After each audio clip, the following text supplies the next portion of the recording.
बच्चों आज की वीडियो में हम डिस्कस करेंगे डाइट प्रॉब्लम पर। लीनियर प्रोग्रामिंग प्रॉब्लम में डाइट प्रॉब्लम को कैसे सॉल्व करेंगे। इससे पहले वीडियो में हमने आपको बेसिक लीनियर प्रोग्रामिंग का बताया हुआ है, उसमें क्या क्या टर्म्स यूज होते हैं वो सारी चीज़ें बताई हैं। लीनियर प्रोग्रामिंग को कैसे सॉल्व करते हैं उसके बारे में डिस्कस किया हुआ है।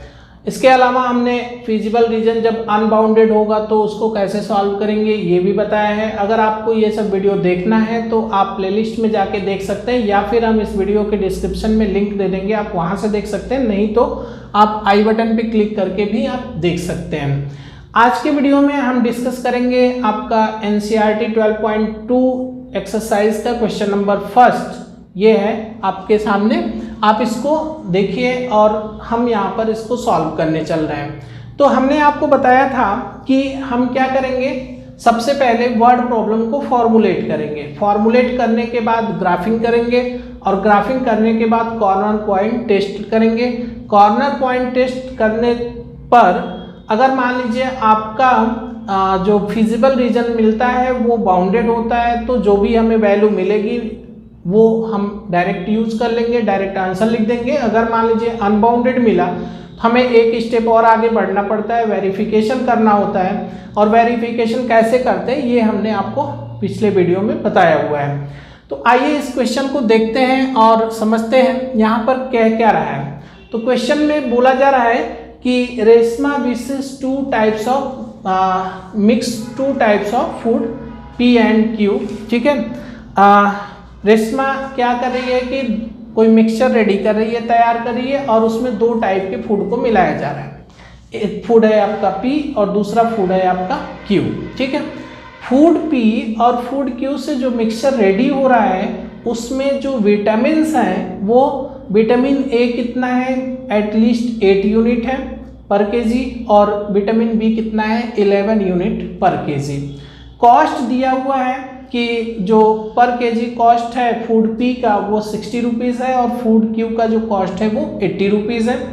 इसके अलावा फूड P में विटामिन A और B कितना है वो गिवन है, और फूड Q में विटामिन A और B है कितना है ये भी गिवन है। हमें बताना है कि मिनिमम कॉस्ट क्या होगी।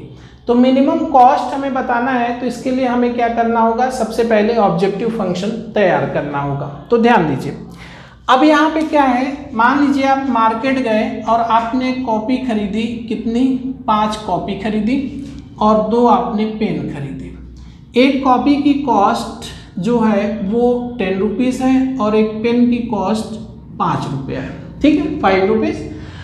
अब क्या है, अगर आपसे कोई पूछे कि टोटल कॉस्ट कितनी है तो आप क्या बताओगे, तो आप कहोगे 10 × 5 प्लस 5 × 2, इसको ऐड कर लेंगे, आपको टोटल कॉस्ट पता चल जाएगी।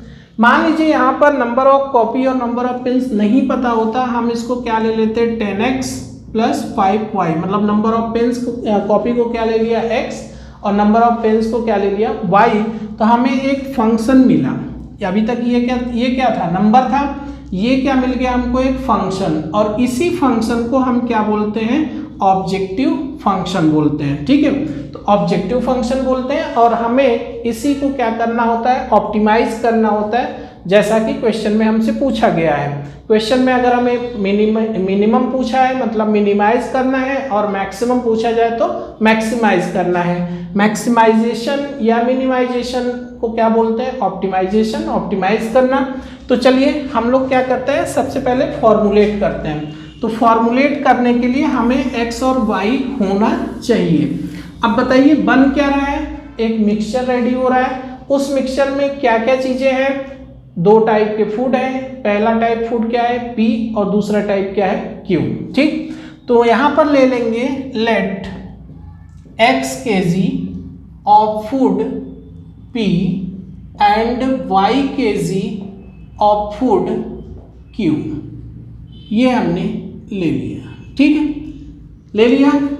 तो जो कॉस्ट होगी वो क्या होगी, कॉस्ट जो हो जाएगी वो हो जाएगी हमारा 60x प्लस 80y, क्योंकि पर केजी की कॉस्ट कितनी है 60 और फूड की पर केजी कॉस्ट कितनी है 80 रुपीज़। तो जो टोटल कॉस्ट होगी वो ये बनेगी।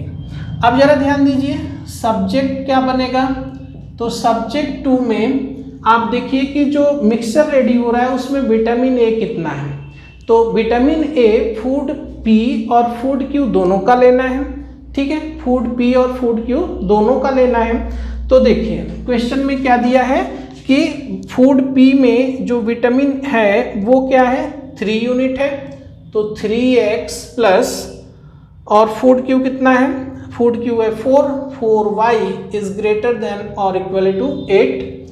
और फूड इसमें सेकंड में जब बनाएंगे तो सेकंड के लिए क्या करना है, यहाँ पर लिखिए टोटल जो विटामिन होगा वो क्या हो जाएगा आपका, तो विटामिन बी जो देखेंगे मिक्सचर में वो टोटल विटामिन बी कितना है, तो यहाँ पर दिया हुआ है आपका विटामिन बी है 5x plus 2y is greater than और इक्वल टू 11। ये हो गया हमारा सब्जेक्ट। अब हमें क्या करना है, यहाँ पर x इज ग्रेटर देन और equal to 0, y is greater than और इक्वल टू 0 लेंगे। ये हमारा फॉर्मुलेशन हो गया। फॉर्मुलेशन के बाद हम क्या करेंगे, इसका ग्राफ बनाएंगे, ग्राफिंग करेंगे। ग्राफिंग करने के लिए हमें कोऑर्डिनेट पॉइंट चाहिए, तो कोऑर्डिनेट पॉइंट के लिए हम इन दोनों इन इक्वेशन को क्या करेंगे, इक्वेशन के फॉर्म में लिखेंगे, मतलब 3x plus 4y is equal to 8 लिख दीजिए। और यहाँ पर एक बार x को 0 पुट कर दीजिए तो y की वैल्यू कितनी आएगी 2, और y को 0 पुट कर देंगे तो x की वैल्यू कितनी आएगी 8/3 आ जाएगी। दूसरा 5x plus 2y is equal to 11, और यहाँ पर x को 0 रखेंगे तो y की वैल्यू कितनी होगी 11/2, और y 0 रखेंगे तो x की वैल्यू कितनी होगी 11/5। 11/2 को आप लिख सकते हो 5.5, और ये आपका 2.2 हो गया। यहाँ पर कितना होगा 2.6 आप लिख सकते हो इसको, ठीक है। आगे देखिए, अब हमें क्या करना है, ग्राफ प्लॉट करना है, तो ग्राफ प्लॉट करिए। इसके लिए हम यहाँ पर बना दे रहे हैं 1 2 3 4 5 6 7, 1 2 3 4 5 6, ये आपका x और ये y, ये आपका ओरिजिन हो गया। चलिए पहले पे आइए, तो पहले पे जब x 0 है तो y कितना है 2, तो यहाँ पर एक पॉइंट मिला, और जब y 0 है तो x कितना है 2.6 मान लीजिए। यहाँ पे इन दोनों पॉइंट्स को मिला दीजिए और हमें एक लाइन मिली।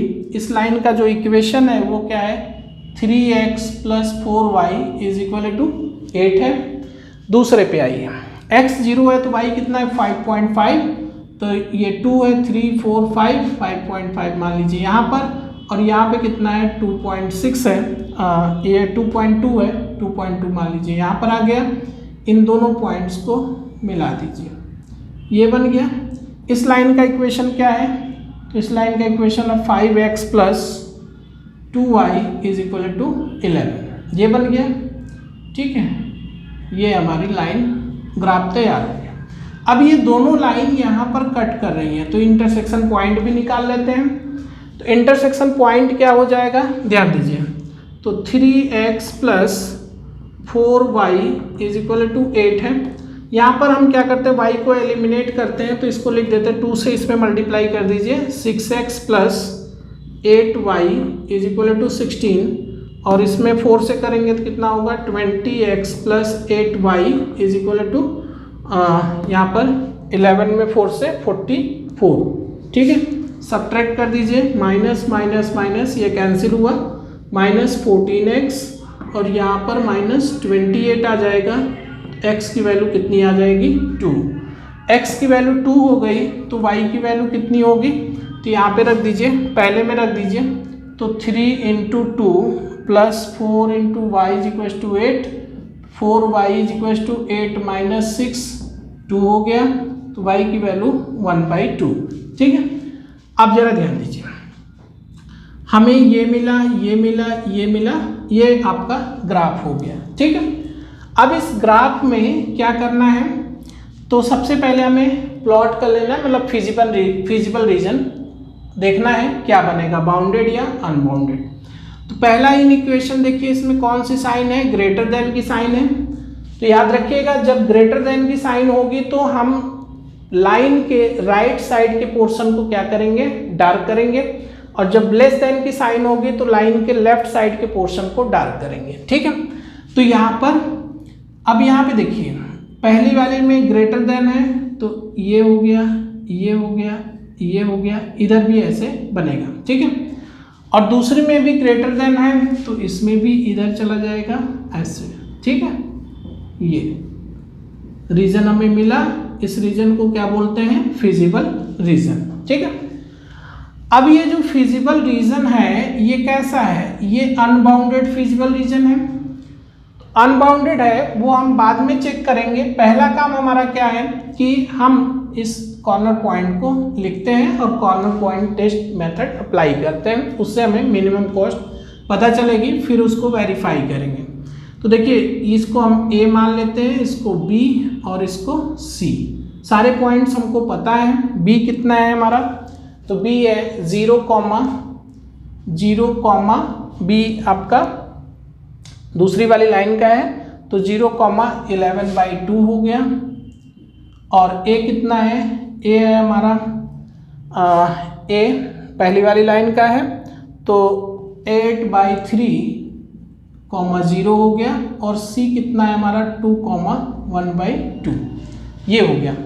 अब जरा कॉर्नर पॉइंट मेथड लगाइए, तो यहाँ पर पॉइंट्स लिख दीजिए और इस तरह आपका ऑब्जेक्टिव फंक्शन 60x + 80y, ये हो गया।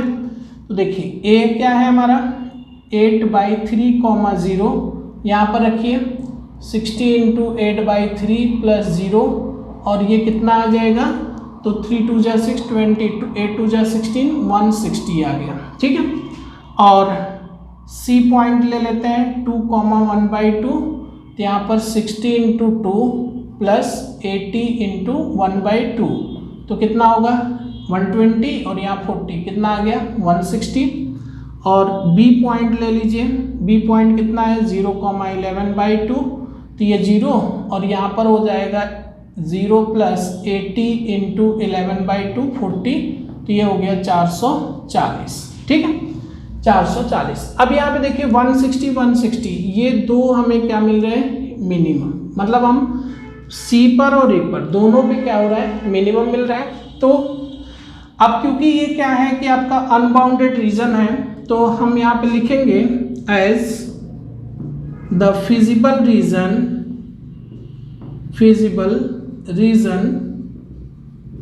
Is unbounded therefore 160 may or not may minimum cost, minimum, ठीक है। मतलब हम ये नहीं कह सकते कि 160 ही मिनिमम होगा, ठीक है। तो अब हमें क्या करना होगा, तो चेक करेंगे, वेरीफाई करेंगे। तो वेरीफाई करने के लिए क्या करना होगा, यहाँ पर देखिए इस पे आइए, मान लेते हैं कि यहाँ पर 60x + 80y ये क्या है लेस देन 160 कर दीजिए।